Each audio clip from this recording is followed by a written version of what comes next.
Hello people, welcome back to our channel. I hope তোমরা সবাই খুব ভালো আছো। আজকে প্রায় 1 মাস পর তোমাদের জন্য নিয়ে এসেছি মিনি ভ্লগ। অ্যাকচুয়ালি এই একটা মাস মানে গোটা ফেব্রুয়ারি মাসটা আমরা ছিলাম ইন্ডিয়াতে, তো সেটারই জার্নিটা আমি একটা ছোট্ট ভ্লগের মাধ্যমে তোমাদের সাথে এখন শেয়ার করছি। আমাদের ফ্লাইট ছিল এয়ার ইন্ডিয়া এবং আমরা ইন্ডিয়া ট্রাভেল করেছিলাম গত 30শে জানুয়ারি নেওয়ার্ক লিবার্টি ইন্টারন্যাশনাল এয়ারপোর্ট থেকে।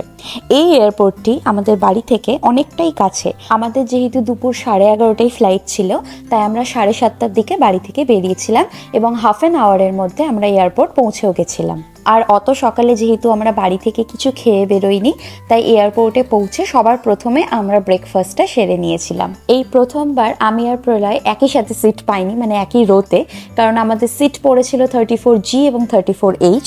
দুজনেই আইএল সিট পেয়েছিলাম, কিন্তু আমাদেরকে আলাদা বসতে হয়েছিল আলাদা রোতে। যাই হোক, এটা ছিল আমাদের ডিরেক্ট ফ্লাইট নেওয়ার্ক এয়ারপোর্ট থেকে ডিরেক্ট দিল্লি, এবং দিল্লি থেকে আবার আমাদের কানেক্টিং ফ্লাইট ছিল কলকাতার জন্য। আর এই টোটাল জার্নিটা মানে নেওয়ার্ক থেকে দিল্লির জার্নিটা টোটাল 14-15 ঘন্টার একটা লম্বা জার্নি। তো এই জার্নিটা খুব ডিফিকাল্ট হয়ে যায় এতটা সময় বসে থাকা। তো বই পড়ে এবং অনেকগুলো মুভিজ দেখে সময় পার করেছি, এবং পরের দিন যখন সকাল হলো চোখ খুলেই দেখছি আমরা আছি এখন কেটুর ওপরে, মানে গডউইন অস্টিনের ওপরে। এই দৃশ্যটা দেখার জন্য আমি খুব এক্সাইটেড ছিলাম, কারণ ম্যাপেই আমরা দেখতে পাচ্ছিলাম যে কেটুর ওপর দিয়ে যাব। জাস্ট অতুলনীয় সৌন্দর্য ছিল এই দৃশ্যটার, যেটা আমি মুখে বলে প্রকাশ করতে পারবো না, এবং আলাদাই একটা এক্সপিরিয়েন্স ছিল। তো যাই হোক, এখন আমরা চলে এসেছি দিল্লিতে, আর এখন আমি দাঁড়িয়ে আছি ইমিগ্রেশনের লাইনে, এবং এখানে আমাদের লেওভার ছিল 6 ঘন্টার। তারপর আমাদের আবার বিকেল 5টার সময় কানেক্টিং ফ্লাইট ছিল কলকাতার জন্য। তো এখানে নেমে আমরা একটু টিফিন করছিলাম, সময় পার করতে হবে তো 6 ঘন্টাটাও অনেকটা। তাই আমি আর প্রলয় দিল্লি এয়ারপোর্টে এবার নিয়েছিলাম বডি ম্যাসাজ। তো সেটার একটা হিলারিয়াস এক্সপিরিয়েন্স, এবং সেটারও গল্প কোনোদিন তোমাদের সাথে আমি শেয়ার করব। যাই হোক, এখন আমরা যাচ্ছি 52 গেটের দিকে। আমাদের ফ্লাইট বোর্ডিং কিছুক্ষণের মধ্যেই শুরু হয়ে যাবে, সেই দিকে আমরা যাচ্ছিলাম।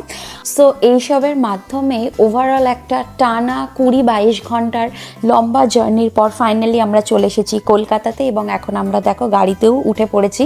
উৎপলদা আমাদেরকে নিতে এসেছিল। এখন আমরা সোজা চলে যাচ্ছি আমার শ্বশুরবাড়ি, মানে হাঁসপুকুরিয়ায়। তো এই মিনি ব্লগটা এখানে এন্ড করছি। ব্লগটা ভালো লাগলে অবশ্যই একটা লাইক করে দিও আর কমেন্ট করে জানিও।